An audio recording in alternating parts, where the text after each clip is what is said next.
আসসালামু আলাইকুম এবং আদাব। অগ্নিঝড় মার্চের সবাইকে শুভেচ্ছা। আমি মুক্তিযুদ্ধের ৩০ লক্ষ শহীদ এবং ২ লক্ষ মা বোনের প্রতি সশ্রদ্ধা সালাম জানিয়ে আমি আমার আজকের কন্টেন্ট শুরু করছি। প্রথমে আমি ক্ষমা চেয়ে নিচ্ছি আমার যারা দর্শক শ্রোতা গত ২ দিন ব্যক্তিগত ব্যস্ততার কারণে আমি কোনো কন্টেন্ট দিতে পারিনি ভিডিও, তবে আমি লেখা দিয়েছি। অনেকেই কমেন্ট করেছেন, উৎসাহিত করেছেন, বেশিরভাগই পজিটিভ। যারা কমেন্ট করেছেন, যারা লাইক করেছেন, তাদের প্রতি আমার কৃতজ্ঞতা, শ্রদ্ধা। যারা গালিগালাজ করছেন, সমালোচনা শালীনভাবে করুন, আপত্তি নেই। গালিগালাজ করে আমার কিচ্ছু হবে না। এই বয়সে শৈশব থেকে আমার অবস্থান কখনোই পরিবর্তন হয়নি। কোনো দুর্যোগে কোনো সময় আমার অবস্থান পরিবর্তন হবে না। আমি যা বলার বলেই যাব। আমি বঙ্গবন্ধুর আদর্শে বিশ্বাস অন্তরে লালন করি, মুক্তিযুদ্ধের চেতনা লালন করি। আমার বাবা আমাকে হাতে কলমে সে শিক্ষাটা দিয়েছিলেন। আমি যখন প্রাথমিক বিদ্যালয়ের ছাত্র ৭০ সালে অথবা দ্বিতীয় অথবা তৃতীয় শ্রেণীতে পড়ি সম্ভবত, আমার বাবা আমাকে মুজিব কোট বানিয়ে দিয়েছিলেন। তার মানে আমাকে নির্দেশনা দিয়েছিলেন, ইঙ্গিত দিয়েছিলেন আমাকে কি করতে হবে। সুতরাং আমাকে ওইসব বলে গালিগালাজ করে কোনো লাভ হবে না। বরং আপনাদেরকে এই লোকজন যারা গালিগালাজ করছেন তাদেরকে খারাপ ভাববে। আপনি আপনার বংশের পরিচয়টা দিচ্ছেন। আমি এই মুহূর্তে আজকে এখন যে আমার কন্টেন্টের বিষয় হলো এই অর্বাচীন জঙ্গি সুদকুর ভণ্ড প্রতারক ইউনূসের সর্বশেষ বিবিসির সাথে যে সাক্ষাৎকার, সে সাক্ষাৎকার নিয়ে সংক্ষেপে, বেশি লম্বা করব না। ইতিমধ্যে আপনারা বিভিন্ন সাংবাদিকের এ বিষয়ে আলোচনা শুনেছেন ইউটিউবে, এবং আপনারা নিজেরাও বুঝতে পারছেন এই লোকটি কত বড় প্রতারক, কত বড় ভণ্ড, জাতির সাথে কিভাবে মস্করা করছে। আসলে জনগণের দ্বারা নির্বাচিত নয় তো, রাজনীতি তো কখনো করেনি, জনগণের সাথে তার কোনো সম্পর্ক নেই। তার সম্পর্ক হচ্ছে সুদকুরদের সাথে, তার সম্পর্ক হচ্ছে বাটপাটদের সাথে। তাই সে এই দেশের মানুষের মনের কথা বুঝতে চায় না, শুনতে চায় না। ওই যে কথা আছে না, কানে দিয়েছি তুলু, পিঠে বেঁধেছি কুলু।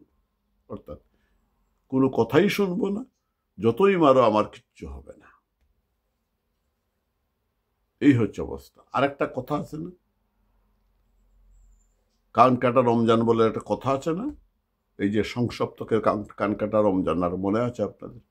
এদের অবস্থা হচ্ছে তাই, 2 কান কাটা।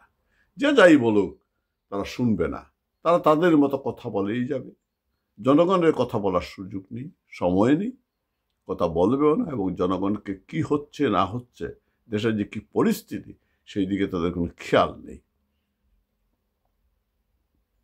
বৈদেশিক বিনিয়োগ বন্ধ হয়ে গিয়েছে, বৈদেশিক অর্থ সাহায্য বন্ধ হয়ে গিয়েছে, তারপরেও সে বলে সবার সাথে আমার ভালো সম্পর্ক। কি বলে? ভারতের সাথে নাকি তার অত্যন্ত আমাদের চমৎকার সম্পর্ক। এই দেশে মানুষ কি এতই বোকা? মানুষ কি কিছুই জানে না? ভারতের সাথে আমাদের এখন কিরকম সম্পর্ক চলছে আমরা জানি না, আমরা বুঝি না। এই যে মিথ্যাচার, এই মিথ্যাচার করার কোনো প্রয়োজন আছে? মিথ্যাচার করে কেউ কি কোনোদিন টিকে থাকতে পারে? সত্যকে চাপা দিতে পারে? আইন শৃঙ্খলা পরিস্থিতি নিয়ে তার বক্তব্য কি? তাকে যখন প্রশ্ন করা হলো, উত্তরটা কি? যে আরে কোন পয়েন্ট থেকে খারাপ আছে দেশের আইন শৃঙ্খলা পরিস্থিতি? দেশের অবস্থা, আইন শৃঙ্খলা নাকি অত্যন্ত ভালো, আগের চেয়ে অনেক ভালো আছে। আগের চেয়ে যদি ভালোই হয়, স্বরাষ্ট্র উপদেষ্টা 3টার সময় ঘোষণা দিয়ে জিহাদ ঘোষণা করে কেন? আইন শৃঙ্খলা পরিস্থিতি যদি ভালোই হয়, সেনা প্রধান সতর্ক করে বলে কেন এনাফ ইজ এনাফ?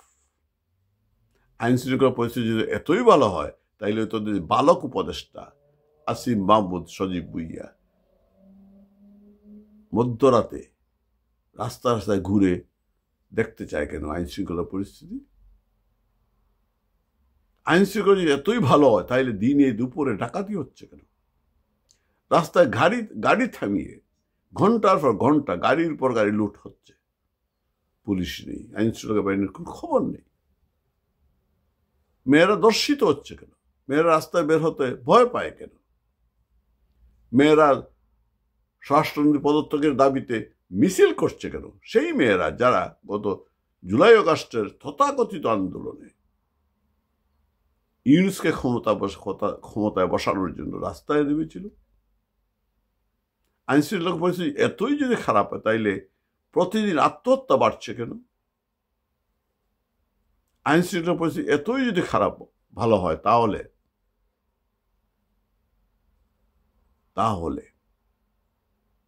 প্রতিদিন রাস্তাঘাটে মারামারি মব হচ্ছে কেন? মেয়েকে স্কুল থেকে আনতে গিয়ে মা কেন ছিনতাইকারীর হাতে নিহত হয়? আইন শৃঙ্খলা এতই ভালো হয়, তাহলে ছিনতাইকারীর হাতে পুলিশ ছুরিকাঘাতে আহত হয় কি করে? আইন শৃঙ্খলা এতই যদি ভালো হয়, তাইলে একটি অফিসে ইউনোর সামনে বিএনপি কি করে জামাতকে পিঠায়, জামাতের নেতাদেরকে পিঠায়।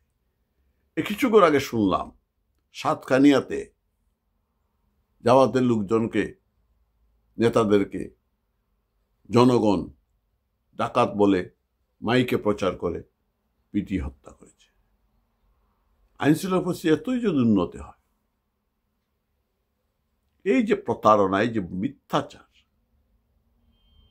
এই লোকটার আসলে কোনো লজ্জা শরম নাই। সে বুঝে ক্ষমতা, তার প্ল্যানে ছিল এই দেশের সে প্রধানমন্ত্রী অথবা একটা কিছু হবে, সরকার প্রধান হবে। সে হয়েছে বিভিন্ন কৌশলে, বিভিন্নভাবে করেছে।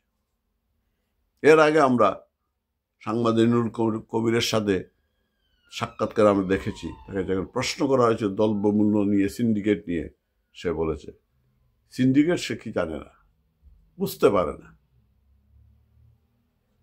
তারে ওই সাক্ষাৎকার শুনে সবাই বলেছিল, লোকটা কি সহজ সরলোক্তি। এই সহজ সরলোক্তির আড়ালে যে, এই মুখোশের আড়ালে যে একটা শয়তানি কূটবুদ্ধিজাত রয়েছে, আসল কথা তো সে বলে না। তার ভিতরে একটা, বাহিরে আর একটা, মুখে যা বলে সে তা করে না। এই যে বলছে ডিসেম্বরের মধ্যে নির্বাচন হতে পারে, নির্দিষ্ট করে বলছে না কিন্তু সে। আবার তার ওই চেলা চামুন্ডা নাবালকদেরকে দিয়ে পার্টি করিয়েছে, তাদেরকে দিয়ে বলাচ্ছে অমুকের ফাঁসি না হলে, অমুকের বিচার না হলে নির্বাচনের কথা কেউ বলতে পারবেন না। তাদেরকে দিয়ে বলাচ্ছে বিচার, এই গণপরিষদ নির্বাচন দিতে হবে, সংবিধান বাতিল করতে হবে, নতুন সংবিধান লিখতে হবে। তাদেরকে দিয়ে বলাচ্ছে আবার আগে স্থানীয় সরকার নির্বাচন। বিচারের প্রসঙ্গে আসি, কে কার বিচার করবে? আমরা তোদের বিচার করব। সময় আসছে, এই দেশটিকে তোরা, একটি সাজানো গুছানো দেশটিকে ধ্বংস করে দিয়েছিস, আমাদের মুক্তিযুদ্ধের চেতনাকে নস্যাৎ করতে চাচ্ছিস। রাষ্ট্রদ্রোহিতার অপরাধের বিচার করা হবে। সেদিন বেশি বাকি নেই, বিচার হবে তোদের। তোরা আমাদের বিচার করবি, আমরা তোদের বিচার করব।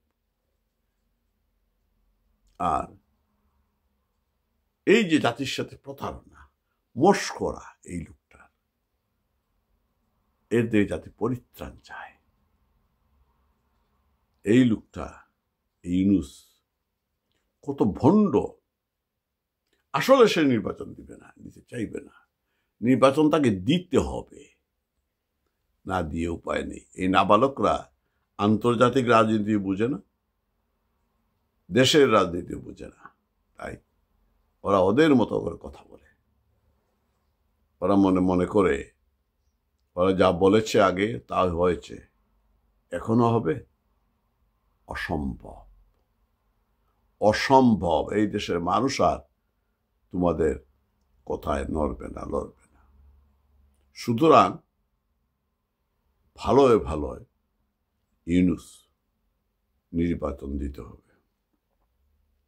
এই জাতি, বাঙালি জাতি এই ভণ্ড প্রতারকের হাত থেকে নিস্তার চায়। সময় আসছে, জেগে উঠুন সবাই। যেখানেই পাবেন এই নাপাক পার্টির সবগুলোকে, যেখানেই পাবেন গণধুলাই জুতা পেটা করবেন। সবাই ভালো থাকুন। জয় বাংলা, জয় বঙ্গবন্ধু।